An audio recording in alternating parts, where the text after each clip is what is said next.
Hello दोस्तों, आप लोगों के लिए बहुत ही बढ़िया वैकेंसी आया हुआ है भारतीय रिजर्व बैंक में, रिजर्व बैंक ऑफ इंडिया में। तो ये वैकेंसी है ऑफिस अटेंडेंट के पद के लिए भर्ती। देखो ये है 24 फरवरी 2021 को पोस्ट किया गया है ये। तो हम आपको बताते हैं इस वैकेंसी के बारे में।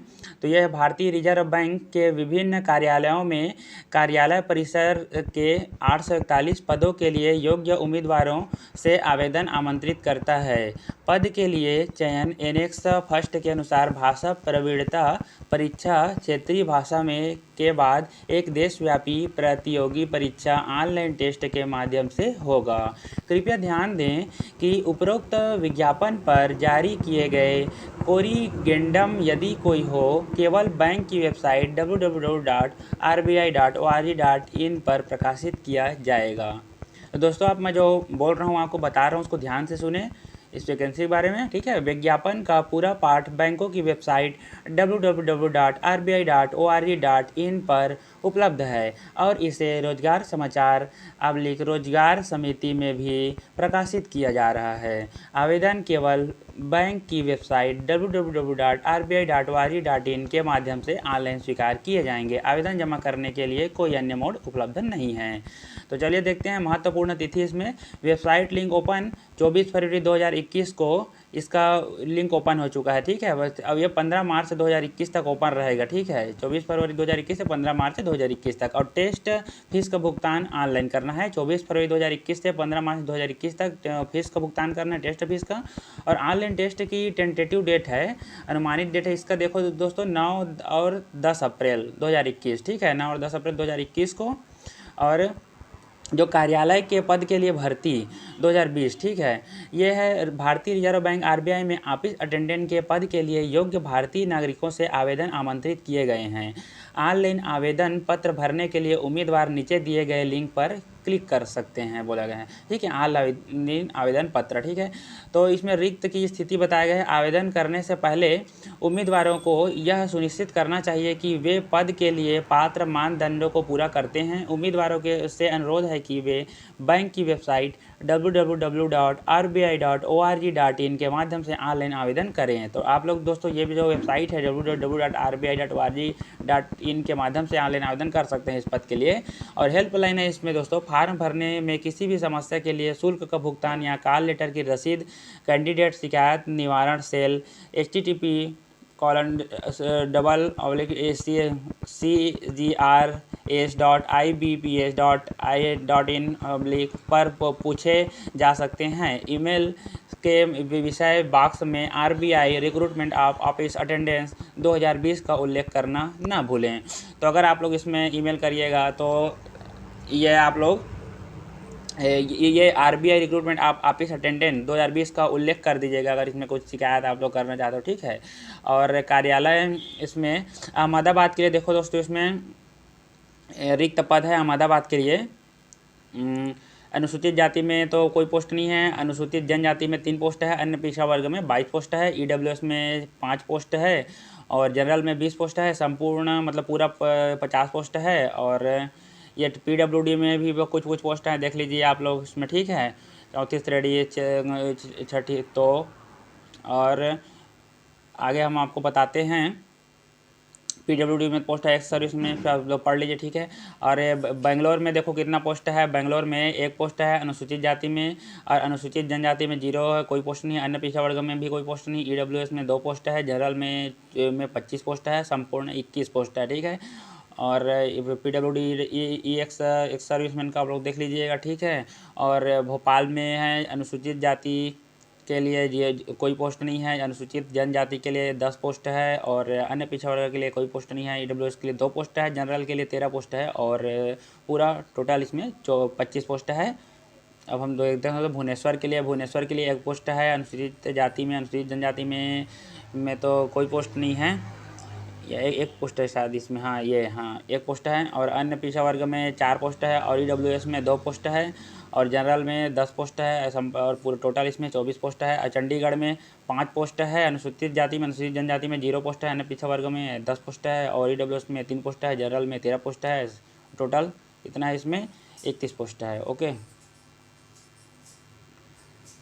टोटल। ठीक है, अब हम आपको बताते हैं दोस्तों चेन्नई में कितना पोस्ट है इसमें। चेन्नई में है अनुसूचित जाति में 0 पोस्ट है, अनुसूचित जनजाति में 0 है, अन्य पिछड़ा वर्ग में 23 पोस्ट है, ईडब्ल्यूएस में देखो दोस्तों हम आपको इसके बारे में और अच्छे से जानकारी देते हैं हम आपको इंग्लिश वाले में, इसमें अच्छे से पता चलेगा। ये इसमें बताया गया है, इसमें अच्छे से पता चलेगा दोस्तों आप लोगों को। चेन्नई में है 0 पोस्ट, एससी में 0 पोस्ट है और एसटी में 0 है और ओबीसी में 23 है, ईडब्ल्यूएस में 7 पोस्ट है और जनरल में है 41 पोस्ट और टोटल 71 पोस्ट है। ठीक है, और इसमें देखो पीडब्ल्यूडी का जो कैटेगरी दिया है, 4th कैटेगरी VI और HIOH कैटेगरी दिया गया है, अलग अलग कैटेगरी में अलग अलग पोस्ट है। ठीक है, और एक्स सर्विसमैन 1, एक्स सर्विसमैन 2, इसको देख लीजिएगा दोस्तों आप लोग। ठीक है, इसमें अलग अलग वो दिया गया है पोस्ट का नाम, है ना। और गुवाहाटी में देखते हैं, गुवाहाटी में कितना पोस्ट है। एससी में 0 है, एसटी में 9 है और ओबीसी में 6 है, ईडब्ल्यूएस में 3 पोस्ट है, जनरल में 20 पोस्ट है, टोटल 38 पोस्ट है। तो दोस्तों बहुत ही अच्छा है ये, आरबीआई का वैकेंसी है और इतना सारा पोस्ट है, बहुत बहुत ज़्यादा पोस्ट है, बढ़िया। इतना पोस्ट का बहुत मायने रखता है मतलब आरबीआई के लिए। ठीक है, तो और अच्छा पोस्ट है दोस्तों। और ये देखते हैं हैदराबाद में कितना पोस्ट है। 8 पोस्ट एससी में है और एसटी में 5 पोस्ट है, ओबीसी में 15 पोस्ट है, ईडब्ल्यूएस में 5 पोस्ट है, जनरल में 24 है और टोटल 57 पोस्ट है। जम्मू में एससी में 0 पोस्ट है, एसटी में 2 पोस्ट है, ओबीसी में 1 पोस्ट है, ईडब्ल्यूएस में 0 है, जनरल में 6 है और टोटल 9 पोस्ट है। और जयपुर में देखते हैं दोस्तों, जयपुर में एससी में 0 है, एसटी में 7 है और ओबीसी में 14 है और ईडब्ल्यूएस में 4 है और जनरल में 18 है। टोटल कितना है, 43 पोस्ट है। कानपुर में दोस्तों इसमें एससी में 0 है, एसटी में 0 है, ओबीसी में 33 है, ईडब्ल्यूएस में 6 है और जनरल में 30 है। टोटल 69 पोस्ट है। कोलकाता में 7 पोस्ट है, एससी में, एसटी में 0 पोस्ट है, ओबीसी में 10 पोस्ट है, ईडब्ल्यूएस में 3 पोस्ट है, जनरल में 15 है, टोटल 35 पोस्ट है। ठीक है, और दोस्तों इसमें मुंबई में देखते हैं, मुंबई में देखो एससी में दोस्तों 0 पोस्ट है और एसटी में 11 पोस्ट है, ओबीसी में 46 पोस्ट है, ईडब्ल्यूएस में 20 पोस्ट है, जनरल में 125 है, टोटल 202 पोस्ट है।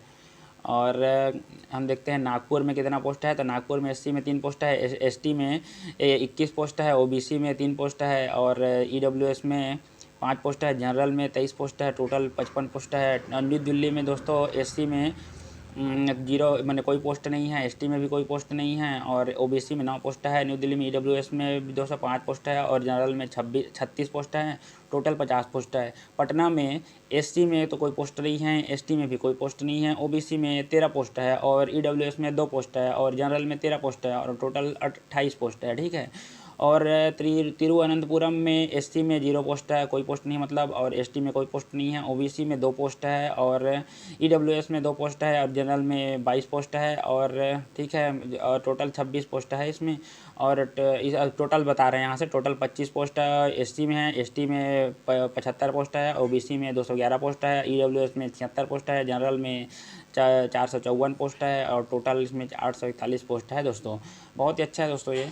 और इधर हम देखते हैं भोपाल में 17, देखो क्या बोला है इसमें, भोपाल 17, रायपुर 8, भोपाल में 17, रायपुर में 8, तिरुवनंतपुरम 26, कोच्चि में कोई पोस्ट नहीं है, गुवाहाटी में 22 पोस्ट है और अगरतला में 4 पोस्ट है, अजवाल में 4 पोस्ट है, इम्फाल 4 में, शिलांग में 4 पोस्ट है और चेन्नई में 61 पोस्ट है, RBSC 9, JTC Chennai 1, Kanpur 39, Lucknow 31, Dehradun 9, Mumbai 180, Navi Mumbai 17, Panaji 1, RBI academy 2, JTC Mumbai 2 और इसमें कोलकाता 30 और गैंगटोक 4, JTC कोलकाता 1 और पटना 21, रांची 7। और क्या बोला गया दोस्तों इसमें हम देखते हैं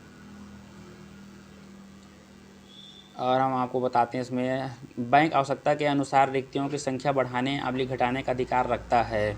पोस्ट तो बहुत अच्छा है दोस्तों। ठीक है, और अनुसूचित जाति लघु रूप के लिए खड़े, अनुसूचित जाति, अनुसूचित जनजाति, अन्य पिछड़ा वर्ग ईडब्ल्यूएस, आर्थिक रूप से कमजोर धारा जनरल यानी अनारक्षित, PWBD बेंच मार्क, विकलांग व्यक्तियों, छठी नेत्रहीनों, HI बिगड़ा सुनवाई ओ। देखो इसमें ये सब के लिए क्या बोला, भूतपूर्व सैनिक, चतुर्थ विकलांग व्यक्तियों के अधिकार अधिनियम के तहत परिभाषा 2016 इसमें केवल पीडब्ल्यूडी की निम्न श्रेणियाँ इस पद के लिए आवेदन करने के लिए पात्र हैं, बोला गया ये जो पद है इसमें। और ये जो पोस्ट पीडब्ल्यूडी के लिए है उसमें केवल पीडब्ल्यूडी वाले कर सकते हैं, ठीक है, उनके लिए अलग पोस्ट है। तो और इसमें और बोला गया है, ये देखते हैं हम ओबीसी श्रेणी से संबंधित लेकिन क्रीमी लेयर में आने वाले उम्मीदवार ओबीसी आरक्षण के हकदार नहीं होंगे। उन्हें अपनी श्रेणी को सामान्य जनरल के रूप में इंगित, जो भी क्रीमी लेयर के अंतर्गत आते हैं जो वो भी जनरल के अंतर्गत आएंगे, मतलब उन्हें जनरल के अंतर्गत इंगित किया जाएगा। और ये तो इसके लिए देखते हैं हम अस्वीकरण ईडब्ल्यूएस रिक्तियाँ अस्थायी है और भारत सरकार के आगे निर्देशों और किसी भी मुकदमे के परिणाम के अधीन है, नियुक्ति अंतिम है और उचित चैनल के माध्यम से सत्यापित की जा रही है, आय और संपत्ति प्रमाण पत्र के अधीन है। देखते हैं दोस्तों, और इसमें विभिन्न श्रेणियों के तहत आरक्षण परिणाम के अंतिम रूप देने के समय प्रचलित सरकारी दिशा निर्देशों के अनुसार होगा। परिभाषा इसमें क्या क्या दिया है, भूतपूर्व सैनिकों के लिए, विकलांग पूर्व सैनिकों के लिए है। और इसमें कार्यवाही मारे गए सर्विसमैन के आरक्षित आश्रित के लिए हैं। और ध्यान बोल रहे हैं, ध्यान देते हैं, हम क्या क्या ध्यान देने को बोल रहे हैं, चलिए ध्यान देते हैं भाई। वे अभ्यर्थी जो सशस्त्र बलों से जारी सेवानिवृत्त हैं या जिनकी एसपीई 1 मार्च 2022 को या उससे पहले पूरी होने की संभावना है, केवल इस भर्ती के तहत आवेदन करने के लिए पात्र हैं। आरबीआई से जुड़ने के समय उन्हें स्व घोषणा पत्र के साथ रिहाई पत्र भी प्रस्तुत करना होगा कि वह सरकार के संदर्भ में भूतपूर्व सैनिक के लिए स्वीकार्य लाभों के हकदार हैं। भारत के नियम वे उम्मीदवार जिन्होंने पहले से ही सगाई की प्रारंभिक अवधि पूरी कर ली है और विस्तारित कार्यभार पर है, उन्हें इस आशय का प्रमाण पत्र प्रस्तुत करना आवश्यक है। यदि चयनित है तो उपरोक्त सभी उम्मीदवारों को 31 मार्च 2022 को या उससे पहले आरबीआई में शामिल होना चाहिए। इन सभी उम्मीदवारों द्वारा प्रस्तुत किए जाने वाले प्रमाण पत्रों के प्रपत्र अनुबंध सेकंड में दिए गए हैं और ये प्रमाण पत्र एलपीटी दस्तावेजों वेज सत्यापन के समय या भर्ती प्रक्रिया के किसी भी बात के चरण में प्रस्तुत किए जाने की आवश्यकता है। और क्या ध्यान देने के लिए बोल रहे हैं, दूसरा है प्रादेशिक सेना के कार्मिक को 15/11/1986 से पूर्व सैनिक के रूप में माना जाएगा, बोला गया, ठीक है। और तीसरा देख देते हैं, ध्यान दे ही देते हैं भाई। तीसरा में भी एक पूर्व सैनिक जो एक बार सिविल सेवा में एक सरकारी नौकरी में शामिल हो गया है, उसके पुनः रोजगार के लिए पूर्व सैनिक के रूप में दिए गए लाभों का लाभ उठाने के बाद सरकार में पुनः रोजगार के उद्देश्य के लिए उसकी पूर्व सैनिक स्थिति बंद हो जाता है। कार्यवाही मारे गए सर्विसमैन के आश्रित आरक्षण के पात्र हैं। कुल रिक्तियों का 4.5% विकलांग भूतपूर्व सैनिक और कार्यवाही में मारे गए सैनिकों के आश्रितों के लिए आरक्षित है। देखते हैं सबको। और इसमें और आपको हम इम्पोर्टेंट चीज़ बता देते हैं दोस्तों। केंद्र सरकार के तहत पूर्व सैनिकों को पुनः नियोजित करने के लिए निम्नलिखित नियम लागू होंगे जो ऑनलाइन टेस्ट के लिए उपस्थित होने वाले पूर्व सैनिकों के लिए लागू होंगे। तो इसमें और बताते हैं क्या बोला गया, RPWD तीसरे नंबर में अधिनियम 2016 के संदर्भ में बेंचमार्क विकलांगता वाले व्यक्तियों के लिए आरक्षण, ठीक है। और हम देखते हैं बेंचमार्क विकलांग व्यक्ति,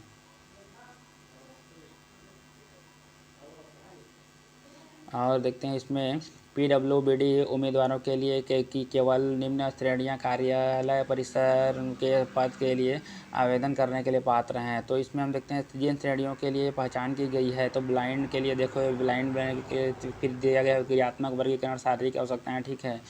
तो ये है ना। और इसमें और देख लेते हैं हम, देखो PWD के लिए जो पात्र हैं उनके लिए ये सब दिया गया दोस्तों, इसको आप लोग देख लो, ठीक है। ये इसको आप लोग पढ़ लीजिएगा, ठीक है, वीडियो को स्किप करके पढ़ लीजिएगा। ये है,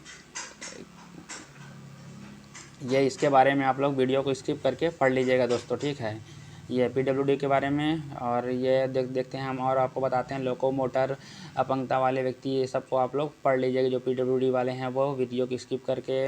और हम स्किप करके बोलता हूँ, वीडियो को रोक के, ठीक है दोस्तों। और देखते हैं हम बेंच मार्क डिसेबिलिटी, और इसमें क्या क्या है। PWD के लिए आरक्षण, क्षैतिज आरक्षण और पद के लिए समग्र रिक्तियों के भीतर हैं। और हम आपको महत्वपूर्ण जानकारी देते हैं दोस्तों, इसमें PWD उम्मीदवारों के लिए दिशा निर्देश बोला गया था। ये सबको आप लोग वीडियो को रोक करके, ठीक है दोस्तों, आप लोग पढ़ लीजिएगा यहाँ से। और ठीक है, इसको उपरोक्त समय दिशा निर्देश तो पात्रता मानदंड, इसमें देखो पात्रता मानदंड के बारे में हम आपको बताते हैं। 1/2/2021 को 18 से 25 साल के बीच होना चाहिए। 1/2/2021 को 18 से 25 साल के बीच होना चाहिए। उम्मीदवारों को जन्म 2/2/1996 से पहले नहीं हुआ होगा और बाद में 1/2/2003 दोनों दिनों सहित से अधिक केवल आवेदन करने के लिए पात्र हैं। ऊपरी आयु सीमा में छूट बोला गया है। ऊपरी आयु सीमा में निम्नानुसार छूट दी जाएगी दोस्तों। तो ये छूट है देखो, अनुसूचित जाति के लिए देखो, अनुसूचित जाति के लिए कितना है 5 साल तक, यानी 30 साल तक छूट देखो, यानी 30 साल तक, ठीक है।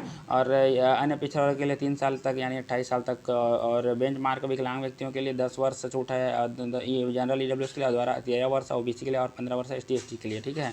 और पूर्व सैनिकों के सशस्त्र बलों में उनके द्वारा प्रदान की जाने वाली सेवा की सीमा 3 वर्ष की अतिरिक्त अवधि अधिकतम 50 वर्ष तक, ठीक है। विधवा तलाकशुदा महिलाओं को न्यायिक रूप से अलग कर दिया जाता है तो दोबारा शादी नहीं करती है तो ये 10 साल तक का छूट है। जिन उम्मीदवारों को भारतीय रिजर्व बैंक में कार्य अनुभव है उसी इस तरह के अनुभव की संख्या की सीमा तक अधिकतम 3 वर्ष के अधीन, ठीक है। तो हम आपको और बताते हैं जाति मानदंड के लिए बारे में दिया गया है और ये और क्या दिया गया है, ये सबको अगर आप लोग पढ़ना चाहो दोस्तों तो वीडियो को रोक करके इसको पढ़ सकते हो, ठीक है। और आरक्षित श्रेणी के उम्मीदवारों के लिए दिशा निर्देश, तो ये इसको भी पढ़ लीजिएगा वीडियो को रोक करके। और है शैक्षणिक योग्यता के बारे में बताया गया। तो 1/2/2021 जो महत्वपूर्ण है आपको बता देते हैं, ठीक है। शैक्षणिक योग्यता में बोला गया एक उम्मीदवार को भर्ती कार्यालय के क्षेत्रीय अधिकार क्षेत्र में आने वाले संबंधित राज्य केंद्र शासित प्रदेश से 10वीं कक्षा SSC मैट्रिकुलेशन उत्तीर्ण होना चाहिए जिसमें वह आवेदन कर रहा है। ऐसी योग्यता उस राज्य केंद्र शासित प्रदेश के किसी मान्यता प्राप्त बोर्ड से होनी चाहिए। उपरोक्त के अलावा उम्मीदवार को भर्ती कार्यालय के क्षेत्रीय अधिकार क्षेत्र में आने वाले राज्य या केंद्र शासित प्रदेशों का अधिवास होना चाहिए जिसके लिए वह आवेदन कर रहा है। उम्मीदवार को 1/2/2021 तक स्नातक होना चाहिए। स्नातक और उच्च योग्यता रखने वाले उम्मीदवार आवेदन करने के लिए पात्र नहीं हैं, ठीक है। इसमें क्या बोला गया, उम्मीदवार को 1/2/2021 तक स्नातक होना चाहिए। स्नातक और उच्च योग्यता रखने वाले उम्मीदवार आवेदन के लिए पात्र नहीं है बोला गया है, ठीक है। और बैंक उम्मीदवार के अधिवास की स्थिति के समर्थन में दस्तावेजों के लिए कॉल करने का अधिकार सुरक्षित रखता है। पूर्व सैनिकों की श्रेणी से संबंधित उम्मीदवार 10वीं कक्षा उत्तीर्ण होनी चाहिए और कम से कम 15 साल की रक्षा सेवा प्रदान करनी चाहिए बशर्ते उन्होंने सशस्त्र बलों के बाहर स्नातक नहीं किया हो। भर्ती कार्यालय में आवेदन करने वाले अभ्यर्थी उस कार्यालय के अंतर्गत आने वाली राज्य संघ राज्य क्षेत्र की भाषा यानी पढ़ना लिखना बोलना और समझना जानते हो, ठीक है, की भाषा में निपुण होना चाहिए। तो इसमें देखो दोस्तों बोला गया है कि 10वीं कक्षा पास होना चाहिए, उत्तीर्ण होना चाहिए जिसमें वो आवेदन कर रहा है। ऐसी योग्यता उस राज्य के अंदर शासित प्रदेश के किसी मान्यता प्राप्त बोर्ड से होनी चाहिए। शैक्षणिक योग्यता के बारे में बताया गया दोस्तों यहाँ पे, ठीक है। तो इसको आप लोग और देख लो, ठीक है, अच्छे से। और इसमें चयन की योग्यता बोला गया है तो इसमें चयन ऑनलाइन टेस्ट जैसा कि नीचे दिया गया है और भाषा दक्षता परीक्षा LPT के आधार पर किया जाएगा। ऑनलाइन टेस्ट तो इसमें देखो विचार, इसको हम आपको बताते हैं, ऐसे आपको समझ नहीं आएगा, इसको हम आपको बताते हैं। ये है जो विचार वाक्य माध्यम से दिया गया यहाँ पे। ये हिंदी में दोस्तों थोड़ा अलग आ रहा था ना, देखो विचार लिख रहा था, यहाँ रीजनिंग है वो, तो हम आपको इसको इंग्लिश में दिखा रहे हैं, ठीक है। ऐसे ही विचार में समझ नहीं आ रहा था ना, ये नेम ऑफ टेस्ट ऑब्जेक्टिव। तो ये रीजनिंग का देखो दोस्तों आप लोगों को 30 क्वेश्चन रहेगा और मैक्सिमम मार्क का 30 रहेगा। और जनरल इंग्लिश में भी नंबर क्वेश्चन 30 रहेगा और मैक्सिमम मार्क्स इसमें 30 नंबर रहेगा, सब एक नंबर का रहेगा। और ये जनरल अवेयरनेस में भी 30 क्वेश्चन रहेगा 30 नंबर का। और न्यूमेरिकल एबिलिटी में भी 30 क्वेश्चन रहेगा 30 नंबर का, ठीक है। टोटल 120 क्वेश्चन 120 नंबर का, ठीक है। और कंपोजिट टाइम 90 मिनट में हल करना रहेगा आप लोग को दोस्तों। ऑनलाइन टेस्ट एक्सेप्टेड, तो ऑनलाइन देखते हैं दोस्तों और हम आपको बताते हैं। अब इसको आपको बताते हैं, देखो ये सामान्य अंग्रेजी की परीक्षा को छोड़कर ऑनलाइन परीक्षा द्विभाषीय अर्थात अंग्रेजी और हिंदी में होगी। ऑनलाइन टेस्ट में गलत उत्तर के लिए नेगेटिव मार्किंग होगी। प्रत्येक गलत उत्तर के लिए 1/4 अंक काटा जाएगा। देखो नेगेटिव मार्किंग होगी, प्रत्येक गलत उत्तर के 1/4 अंक काट दिया जाएगा, ठीक है। उम्मीदवारों को ऑनलाइन टेस्ट के प्रत्येक विषय में न्यूनतम निर्धारित अंक के साथ उत्तीर्ण होना होगा। और इसमें क्या बोला है, LPT क्वालिफाइंग प्रकृति का होगा। ऑनलाइन टेस्ट से अंतिम रूप से चयनित उम्मीदवारों को भाषा दक्षता परीक्षा LPT से गुजरना होगा। LPT संबंधित राज्य की आधिकारिक स्थानीय भाषा में आयोजित किया जाएगा। LPT अर्हता प्राप्त नहीं करने वाले उम्मीदवार को चयन के लिए नहीं माना जाएगा। परीक्षण, तो 5वां नंबर देखते हैं, परीक्षण से संबंधित अन्य विस्तृत जानकारी एक सूचना हैंड आउट में दी जाएगी जिसे RBI की वेबसाइट से उम्मीदवारों को कॉल लेटर के साथ डाउनलोड किया जा सकता है। ऑनलाइन परीक्षा के आधार पर एलपीटी के लिए अर्हता प्राप्त करने वाले उम्मीदवारों की रोल संख्या। तो दोस्तों इसमें देखते हैं हम, एलपीटी अनिवार्य है किसी भी उम्मीदवार को एलपीटी। और इसमें देखो दोस्तों, और इसमें आप लोग को ये सबको पढ़ लेना, आप लोग वीडियो को रोक करके, और हम आपको जो महत्वपूर्ण जानकारी देते हैं कुछ और है। पहचान सत्यापन, बायोमेट्रिक डेटा कैप्चरिंग एवं अन्य मोड द्वारा। तो देखो ये चयन के दौरान या बाद में किसी भी समय बायोमेट्रिक सत्यापन या अन्य मोड का संचालन करने का अधिकार बैंक के पास है। तो ये सब आप लोग वीडियो को रोक करके देखो दोस्तों, मैं आप लोग को दिखाते जा रहा हूँ, ठीक है। तो आप लोग वीडियो को क्या करिएगा, यहाँ पे रोक लीजिएगा, ठीक है, और यहाँ इसको पढ़ लीजिएगा, उसके बाद फिर आगे चलिएगा, ठीक है। फिर SC ST OBC PWD उम्मीदवारों के लिए पूर्व परीक्षा प्रशिक्षण। तो इसमें बोला गया है, इसको भी आप लोग दोस्तों, ठीक है, अगर ये सबको मैं पढ़ता रहूँगा तो वीडियो बहुत लंबा हो जाएगा, ठीक है। तो आप लोग क्या करिएगा कि इसको वीडियो को रोक के लीजिएगा और इसको पढ़ लीजिएगा, इसके बाद फिर आगे बढ़िएगा वीडियो में, ओके। और कार्यालय के पते, भारत आश्रम रोड अहमदाबाद का रीजन। देखो कार्यालय का जो भी कार्यालय है उसका पता दिया गया है। और इसको भी देख लीजिए दोस्तों, मैं आप लोगों को दिखा देता हूँ। ये इसको अच्छे से आप लोग देख लीजिए, इसको आप लोग वीडियो को रोक के इसके बारे में इसको पढ़ सकते हो, ठीक है। और ये मैं आप लोग को आराम से दिखा रहा हूँ दोस्तों, ताकि आप लोग वीडियो को रोक सकें, ठीक है। परीक्षण केंद्र, तो देखो परीक्षण केंद्र के बारे में ही बताया गया है ना। तो ये परीक्षण केंद्र के बारे में क्या बताया गया है, भर्ती कार्यालय के अधिकार क्षेत्र में आने वाले राज्यों केंद्र सहित प्रदेशों के विभिन्न स्थानों विभिन्न केंद्रों में ऑनलाइन परीक्षा आयोजित की जाएगी।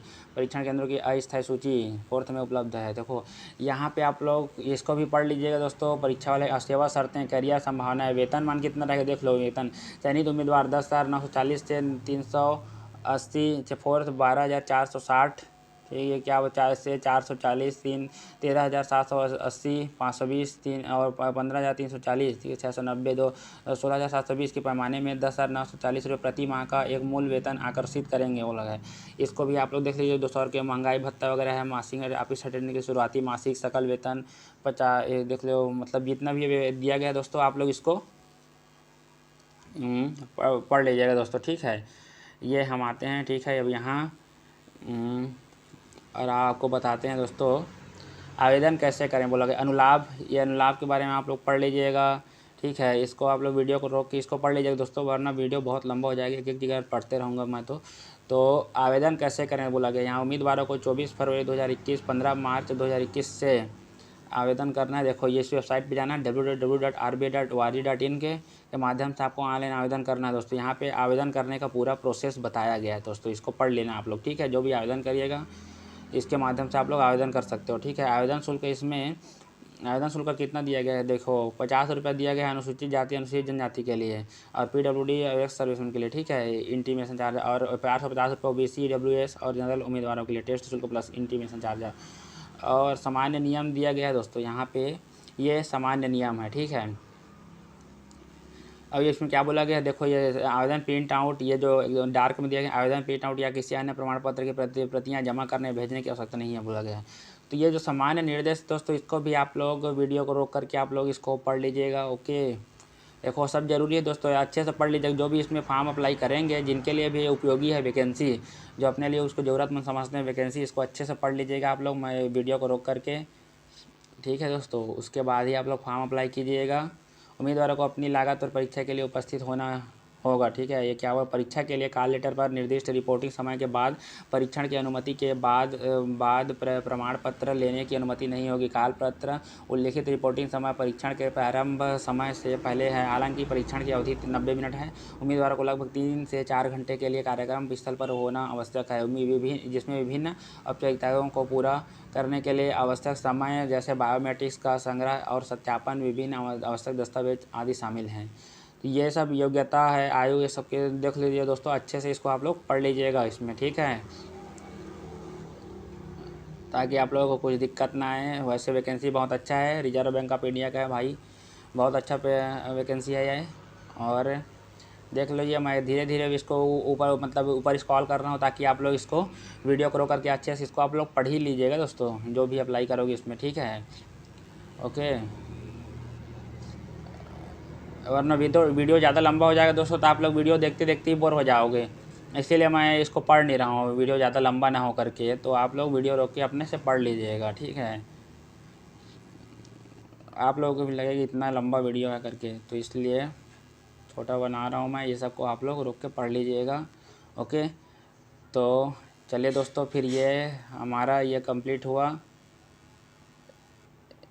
ये वाला देखते हैं, कर्मचारी उम्मीदवारों के लिए भी खुला है मान, तो बैंक के अंशकारी कर्मचारियों के उम्मीदवारों के लिए भी माना जाएगा। ये और क्या बोला गया है, रोल नंबर काल इंगित किया जाना चाहिए। आवेदन जमा करने पर पंजीकरण संख्या प्राप्त हुई और रोल नंबर काल लेटर में इंगित किया जाना चाहिए बोला है। ठीक है, तो ये सब आप लोग अच्छे से पढ़ लीजिएगा दोस्तों, उसके बाद ही इसमें फॉर्म अप्लाई कीजिएगा। वैसे वैकेंसी बहुत अच्छी है। ठीक है, तो चलिए, थैंक यू। वीडियो अच्छा लगा तो लाइक कर दीजिएगा दोस्तों, सब्सक्राइब कर दीजिएगा ऐसी जानकारी पाने के लिए। थैंक यू दोस्तों।